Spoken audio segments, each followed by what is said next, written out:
Okay, good morning. So, may kasama ako ngayon si Sir, ano pangalan mo? Andre Andre, Andre ano? Mangginaw. Andre Mangginaw.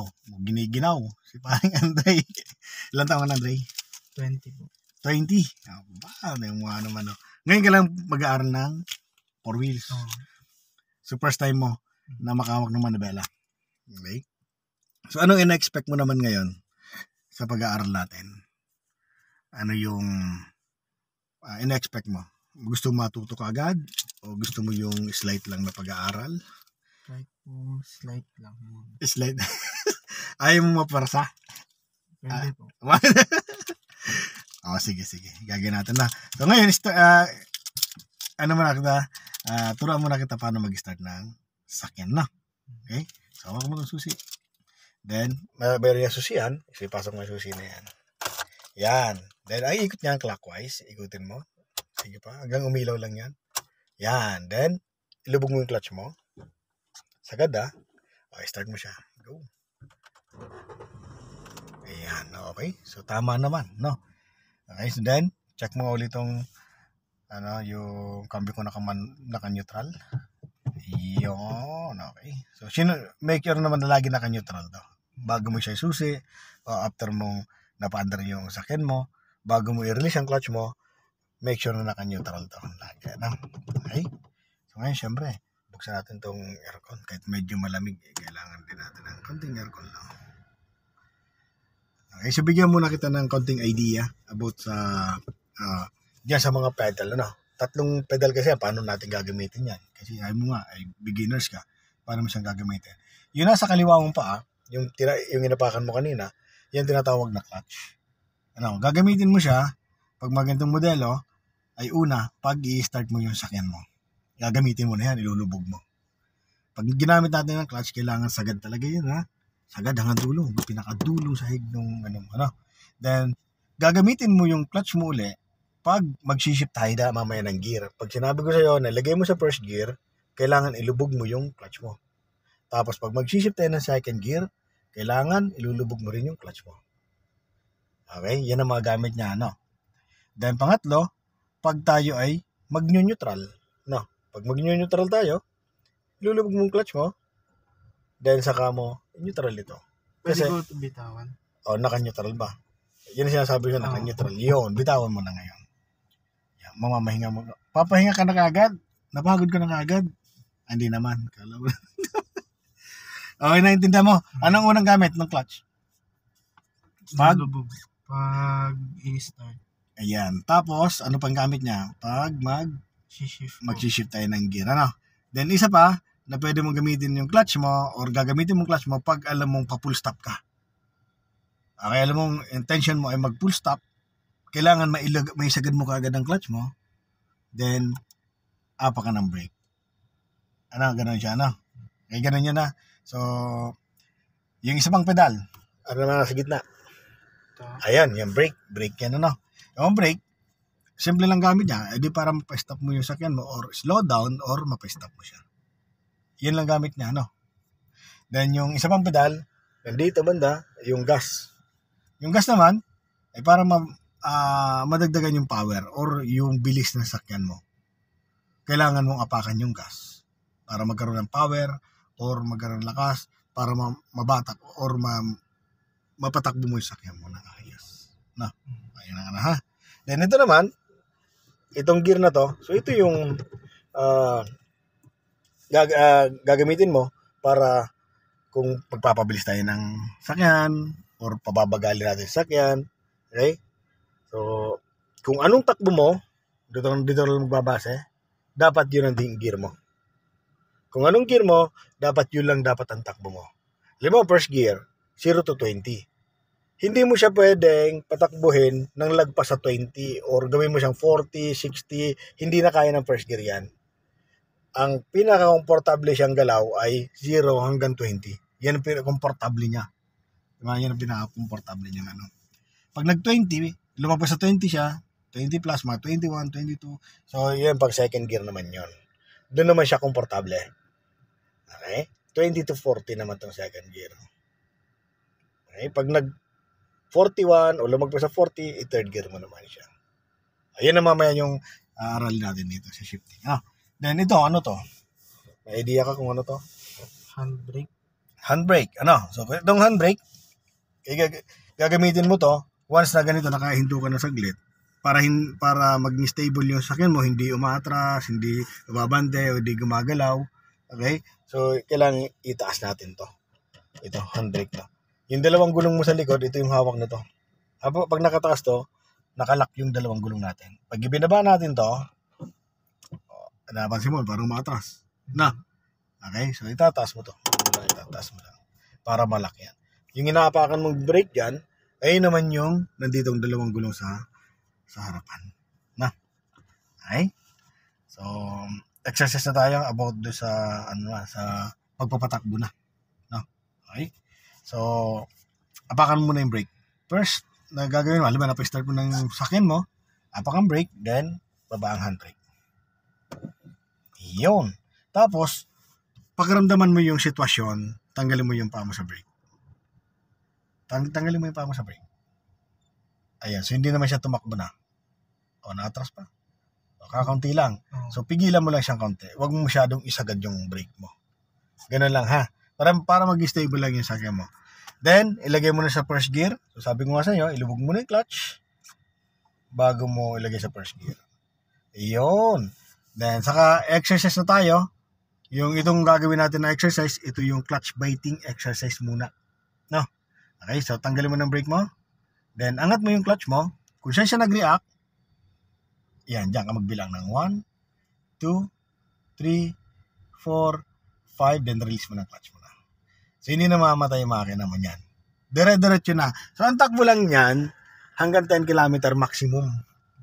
So, kung, minimum, So, kung palusong naman yung sakyan mo, so possible na magluwag pa sa 20 yan, kung palusong talaga, Okay? So, yun ang kaya niya lang yan. Yung napapatakbo naman dyan yung ECU, na tawag na Electronic Control Unit. So, napapatakbo naman tong sakyan mo sa pamamagitan nun. Kung gusto mo madagdagan takbo na yan, so apak ka ngayon ng gas. So, apak ka nga ng gas. Ayan. Diba? So, nadadagdagan yung takbo mo dahil sa dinadagdagan mo ng power. Yun nga yung trabaho naman ng gas. Okay? So, sige, dagdag ka pa ng gas. Hanggang 20 lang yan kasi, di ba, sabi ko sa'yo, first gear lang to. O, sige. So, patakboy muna. Sige, hanggang 20 lang tayo, ha. Pag lumalagpas sa 20, tatanggalin mo yung gas mo. Na. Okay?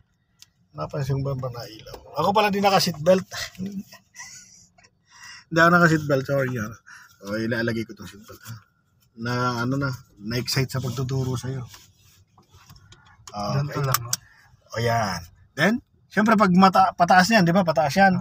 O, dagdagan mo ng konting gas. Basta maximum yan, or pinaka-comfortable siya hanggang 20. So, hanggang di nagto-20, di lalagay sa 20, diyan ka lang sa first gear. Alam mo, nag-20, di tanggalin mong gas mo. Pag nabibiti naman sa takbo, lagyan mo ng gas. Yan lang power ng first gear, ha? Yan siya, comfortable yan. Sige, diretso lang. Sige, diretso mo lang. So, explore mo muna yung first gear na yan. Sige lang. Okay. Yan, trace mo lang muna ang kalsada na yan. Yan. Okay, diretso lang. Hanggang dulo tayo, ha? Yan, sige. Pag nalagpas, tatanggalin mo ang gas mo. No, sige lang. Sige lang, gas ka pa. Okay. So, punta ka dito sa outer lane. Ito kasi inner lane, ito yung outer lane. Punta ka sa outer. Tingin ka muna dito. Wala. Sige, go. Yan. So, wala naman dito mga sakyan pa. Dead end kasi itong kalsada na to. No? Dead end. Kaya, okay, maganda dito mag-aral. Sa kagaya mo na gusto matuto agad, no? Ngayon, gusto natin pahintuin itong sakyan. Pagpapahintuin mo to, dahil sa takbo mo, bagsak sa 10 km per hour, unahin mo kagad ang clutch mo. So, sagad mo muna ang clutch mo, then apa ka ng counting brake muna, then hanggang sa huminto lang siya.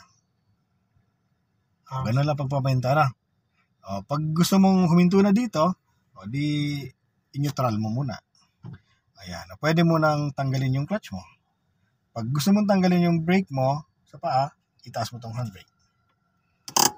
Ganun lang, kung gusto mong maghinto muna dito.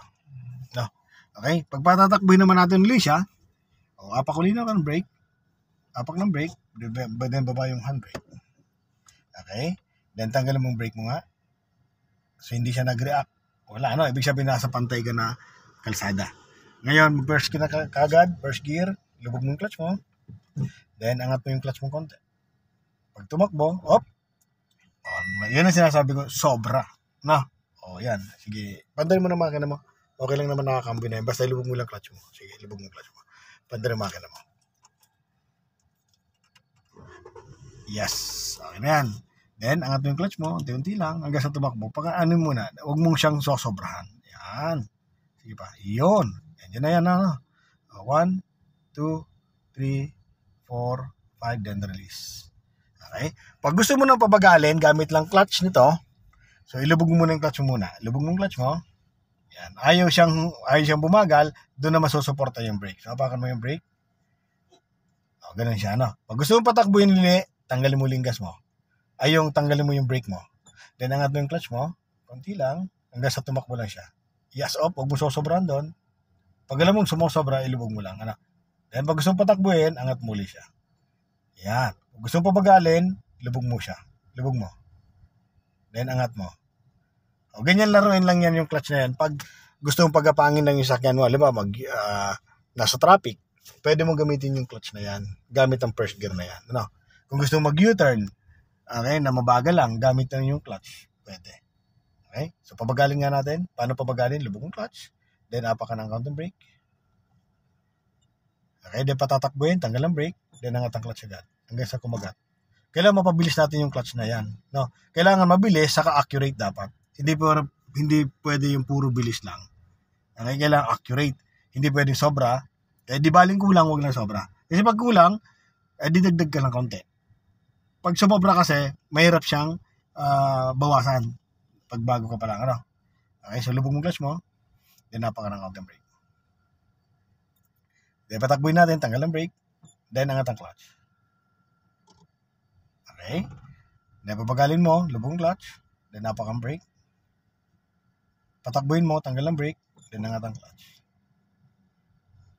Okay, di bilang 1, 2, 3. Okay? So turuan naman kita ngayon mag-U-turn. So, signal ka muna ng kaliwa. Check mo sakyan. Mayroon ba sakyan dyan sa likod? Wala. Okay. So, tatiming tayo. So, itong manibela na to, kailangan maisagad mo siya ng hanggang dulo. No? Okay. Para maka-U-turn tayo. Sige. 1, 2, 3. Then, sagad manibela mo. Oh, mabilis. Sige, mabilis. Yung manibela mo. Okay. So, ang balik niya, ganito. Bago siya dumiretso, ganito. Balik mo na isa. 1. Pag pumantay na siya, 2. Yan, ayan, ano. Then, correct mo lang konti. Kasi sumobra. Then, gitna mo na siya. O, ganun lang, ano. So, nakabilang ka ng 5 niyan. So, tanggalin mo ng clutch mo. Then, apa ka ng gas. So, diretso ka na. Diretso, gas. Ngayon, tuturuan naman kita ng shifting, ha. So, ang aralin muna natin ay shifting from first gear to second gear. Kasi, itong kalsada na to ay maikli lang. Hindi tayo aabot ng third gear niyan, ano. So, ito, sabi ko sa iyo kanina, first gear ay hanggang 20 lang. Tama. So, pag lumagpas sa 20 yan, magsa second gear ka, ha. So, bibigay ko naman sa iyo yung step by step kung paano siya ginagawa ang pag-shift. Una dyan, paabutin mo na siya ng 20. Sige, palagpasin mo siya ng 20. Go. Palagpasin mo. Okay. Yan. So, ngayon, pag naisip pala magkakamay, itong kamay mo lagay mo na dito. Habang pinapaabot mo siya ng 20 plus. Sige pa, pabutin mo. Sige pa. Okay, nag-20 na. Unang gagawin mo dyan, tatanggalin mo na yung gas. Okay, tanggal ang gas, then lubog ang clutch. Then pasok ang cambio. Then angat ang clutch, pagkatin mo, then gas. O ganun lang yung shifting. Napaka-easy lang. Basta tama yung procedure, pagkakasunod-sunod. Pag dito, pwede hanggang 40. Yes, hanggang 40 yan. So pag lumagpas ang 40 yan, magte-third gear ka na. Okay, maikli lang tong kalsada na to. Kaya diyan ka muna. Saka enjoy muna yung first gear saka second gear. Pag bumagal yan at tumalo yan ng 10 km per hour, obligado ka ilagay sa first gear, ha. Magka-clutch. O laging ganon. Basta once na mag-shift tayo ng gear, basta tayo. So laging ilulubog mo yung clutch mo. Okay? So punta ko muna ulit dito sa outer lane.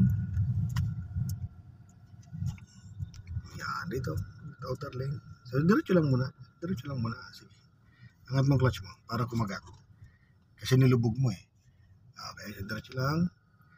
Ngayon, tinamong takbo mo, lagpas ng 10 na lang. O Lagay mo sa first gear ito. Lubog yung clutch mo. Then lagay mo sa first gear. So, huwag mo apakan yung preno mo. Pabayaan mo lang, natatakbo siya. Okay, then pakagatin mo siya. Yan. Pag gusto mo pabaganin, lubog mo. Pag gusto mo patakbuhin, angat mo. Okay, ganun siya, no? Then, mag-ready ka na uli. Mag-U-turn tayo, ha? Signal ng kaliwa. Silip dyan, wala. Okay, sagad manibela mo. Go. Yan. Pag gusto mong dagdagan takbo niyan, angat mong clutch mo. Pagatin mo siya. Pag gusto mo pabaganin, lubog mo. Ganun ang gagawin mo sa clutch, ha? Okay, pagatin mo. Huwag mo sobrahan. 1. Mamaya pa. 2. Very good. Okay, angat ang clutch. Then, gas. Okay? So, mag-ready ka na ulit. Mag-shift tayo ulit ng gear. Maggagawin natin second gear. So, palagpasin muna siyang 20, ha? Lagpas na ba? Pag lumagpas yan, anong unang gagawin? Tanggal ang gas. Okay? Gas ka ba? Ayan. Very good. Angat ang clutch. Pagatin mo. Ayan. Yung pag-angat mo ng clutch, medyo dire-diretso. Gagawin mo doon, daan-daan kaunti, hintayin mo siyang kumagat. Pag kumagat, saka parang re-release. Okay? Para walang aftershock yung ano mo, shock yun. Okay? Kasi ramdam mo yun, parang nauga, di ba? Naumuga. Para mawala yun, huwag mo siyang biglain yung angat. Pagatin mo muna siya, daan-daan muna. Then pag kumagat na, sabay release na. No? Okay? Kumunta na tayo. Hanggang dulo ulit. Ayan. Pag huwag mo palalagpas yung 40, ha? Hanggang dyan lang muna tayo. Naman na tayo gagamit ng third gear. Ano? Enjoy mo muna yan. At kailangan maaral muna yung sistema niyan. No? Ayan. Yung first gear at second gear. Kailangan masaunong muna yan.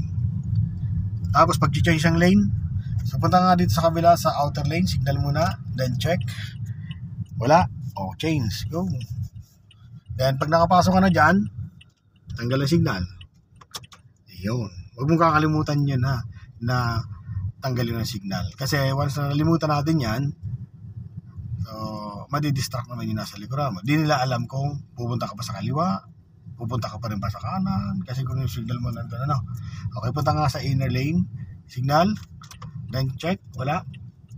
Okay, dito tayo. Diretso lang tayo, ha. Yan, tanggal ang signal. So gagawin naman natin dyan, nakita mo intersection yan. Okay, so liliban tayo dyan, diretso tayo doon. Sa isang intersection na ganito, huwag ka munang diretso, ha, kasi tinawag blind spot. Hindi mo alam kung may manggagaling dito, manggagaling dito, no? Dito sa kaliwa o kanan. Ayan, kagaya nito, diba? So gawin mo dito, so lubog mo ng clutch muna. Then napa ka ng counting brake. Napa ko ng brake. Then lagay mo ito sa first gear. Okay, then stop ka muna dito. Tingin muna dito, kaliwat kanan. Okay, then yung technique na pag gusto patakbuhin, angat mo siya. Then dito, silip, wala ba? Okay, patakbuhin mo na. Tanggalin mo ng brake mo. Then angat ang clutch. Very good. Then, pag dumakbo na, gas ka na nga agad. Dagdagan mo ng power mo. Very good. Diretso naman tayo sa dulo. Doon sa dulo tayo. Ayan. Sige, pagdating sa dulo, mag-U-turn din tayo. Ha? Ganun muna gagawin natin. No? So, anong pakaramdam mo ngayon nakapagpatakbo ka ng sakyan? Ano naman yung pakaramdam? Papabili ka ng sakyan sa dati mo? Mayroon na? Meron po. Gagamitin na lang. Ito, mukhang may bala ka na mamaya. Ayan. Okay, dito ko muna sa outer lane. Nasa outer lane para makapag-U-turn tayo. Yan, sige. Position ka muna dyan, ha. Yun. Bawi. Bawi pa. Kunti pa. Yan, gitna. Okay. Check mo, malabas sakyan sa likod. Wala. Signal ka ng kaliwa. Then, U-turn tayo, ha. Go, U-turn. Sakit manibela mo. Okay, tanggal yung brake mo. Pagatin mo yung transmission mo. Pag sinabing kagat, angat mo siya ng konti para kumagat. Then, supportan mo siya ng gas kasi medyo pataas. Then, balik 1, 2. Then, gas. Support. Yun. So, mag-shift ka uli ng gear niyan pag alam mo lumagpas sa 20, ha. Pero pag hindi na lagpas siya sa 20, wag ka magsa second gear. Okay? Kasi hindi niya kakayanin yun.